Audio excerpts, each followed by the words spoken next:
अस्सलाम वालेकुम। मेरा नाम है तैयबा और आप सुन रहे हैं ऑडियो विजुअल बुक्स। पीर कामिल सल्लल्लाहु अलैहि वसल्लम उमैर अहमद का नावल। आइए इस किताब के कुछ मज़ीद सफ़ात आज हम देखते हैं। घर छोड़ देने का फ़ैसला उसकी ज़िंदगी के सबसे मुश्किल और तकलीफ़ दे फ़ैसलों में से एक था, मगर इसके अलावा उसके पास अब दूसरा कोई रास्ता नहीं था।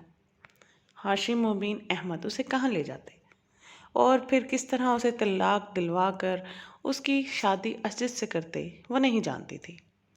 वाहिद चीज़ जो वो जानती थी वो ये हकीकत थी कि एक बार वो इसे कहीं और ले गए तो फिर इसके पास रिहाई और फरार का कोई रास्ता नहीं बचेगा।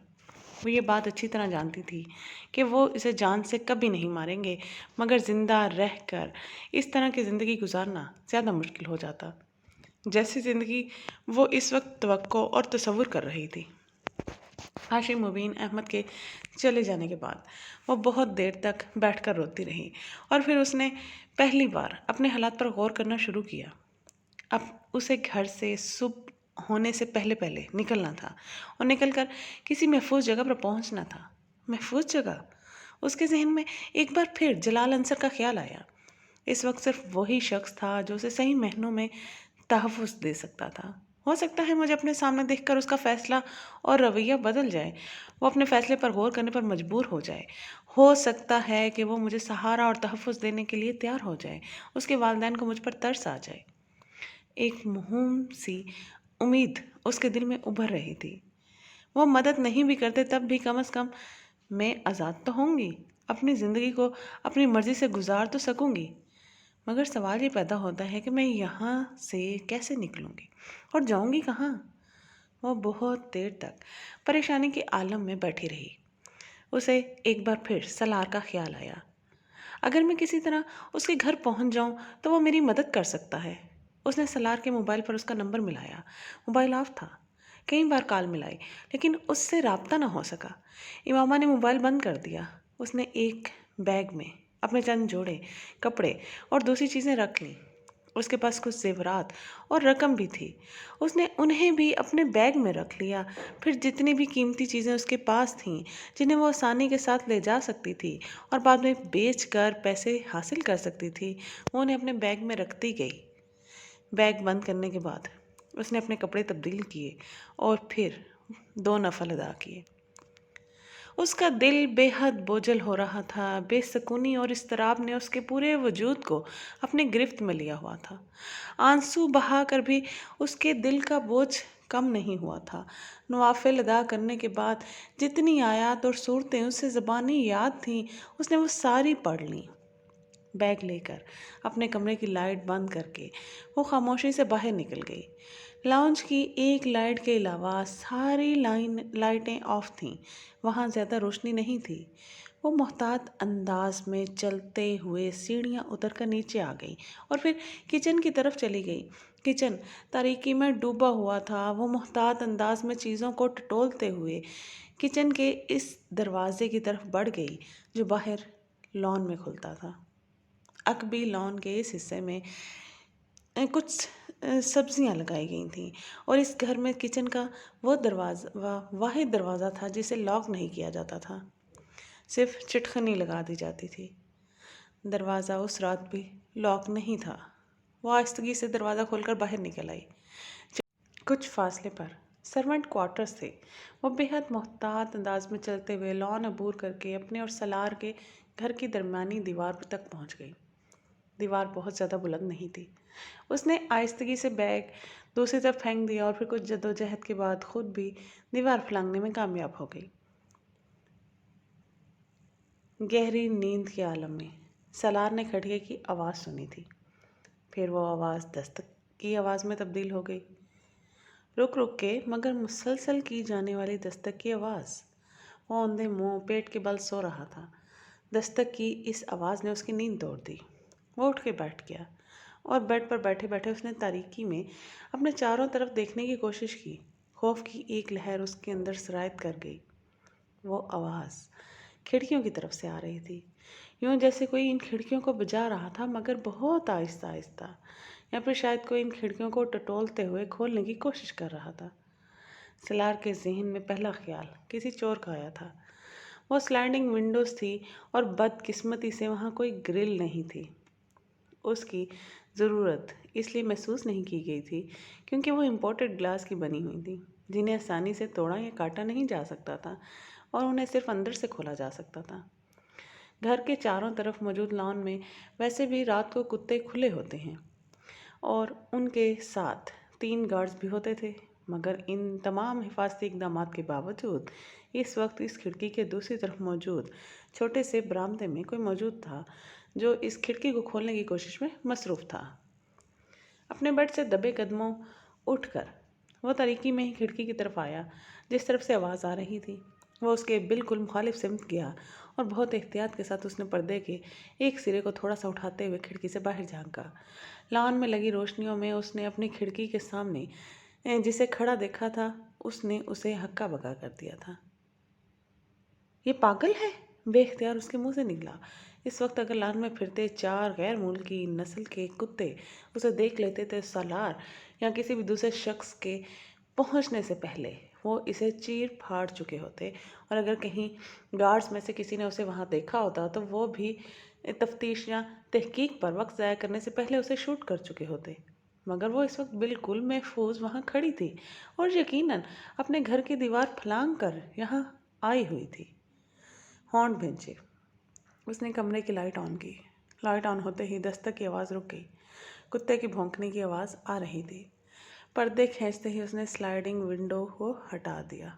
अंदर आओ जल्दी, सलार ने तेज़ी से इमामा से कहा। वो कुछ नर्वस होकर खिड़की से अंदर आ गई। उसके हाथ में एक बैग भी था। पर्दे बराबर करते ही सलार ने मुड़कर उसे कहा, फॉर गॉड सेक इमामा, तुम पागल हो? इमामा ने जवाब में कुछ नहीं कहा। वो अपना बैग अपने पैरों में रख रही थी। तुम दीवार क्रॉस करके आई हो? हाँ। तुम्हें गार्ड्स या कुत्तों में से कोई भी देख लेता तो इस वक्त बाहर तुम्हारी लाश पड़ी होती। मैंने तुम्हें बहुत दफ़ा रिंग किया, तुम्हारा मोबाइल ऑफ था। कोई दूसरा रास्ता नहीं था मेरे पास। सलार ने पहली बार उसका चेहरा गौर से देखा। उसकी आंखें सूजी हुई और चेहरा सता हुआ था। वो बड़ी सी सफ़ेद चादर लिपेटे हुई थी, मगर इस चादर इसके कपड़ों पर जगह जगह मिट्टी के दाग थे। तुम मुझे लाहौर छोड़कर आ सकते हो? वो कमरे के वस्त में खड़ी उससे पूछ रही थी। इस वक्त? उसने हैरानी से कहा। हाँ, अभी इसी वक्त। मेरे पास वक्त नहीं है। सलार ने ताज्जुब के आलम में वॉल क्लॉक पर एक नज़र डाली। वकील ने तुम्हारे घर फ़ोन किया था, तुम्हारा मसला हल नहीं हुआ? इमामा ने नफ़ी में सर हिलाया। नहीं, वो लोग मुझे सुबह कहीं भिजवा रहे हैं। मैं तुम्हें इसीलिए सारा दिन फ़ोन करती रही, मगर तुमने मोबाइल ऑन नहीं किया। मैं चाहती थी तुम वकील को कहो कि वो बैलफ के साथ आकर मुझे वहाँ से आज़ाद करवाए, मगर तुमसे कांटेक्ट नहीं हुआ।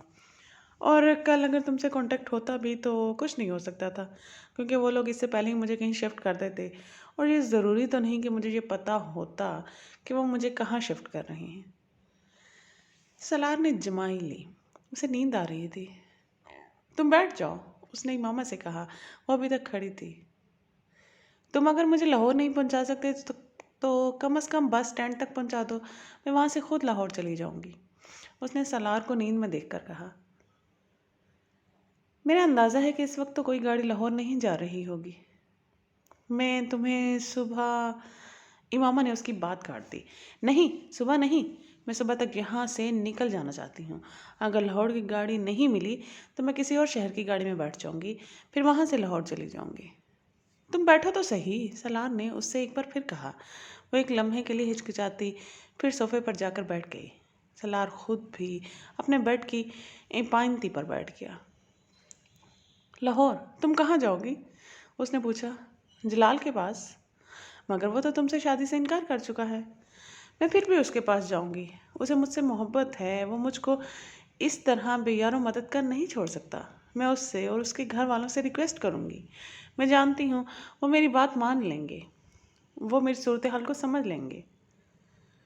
मगर तुम तो मुझसे शादी कर चुकी हो। इमामा चूम कर सलार का चेहरा देखने लगी। पेपर मैरिज है वो। मैंने तुम्हें बताया था कि मैं मजबूरन निकाह कर रही हूँ, शादी तो नहीं है ये। वो उसे पलकें झपकाए बगैर गहरी नज़रों से देखता रहा। تم جانتی ہو میں آج لاہور گیا تھا، جلال کے پاس۔ امامہ کے چہرے پر ایک رنگ آ کر گزر گیا۔ تم نے اسے میری پریشانی اور صورتحال کے بارے میں بتایا؟ نہیں، سلار نے نفی میں سر ہلایا۔ کیوں؟ جلال نے شادی کر لی ہے، سلار نے لاپرواہی سے کندھے جھٹکتے ہوئے کہا۔ وہ سانس لینا بھول گئی، پلکیں جھپکائے بغیر وہ کسی بت کی طرح اسے دیکھنے لگی۔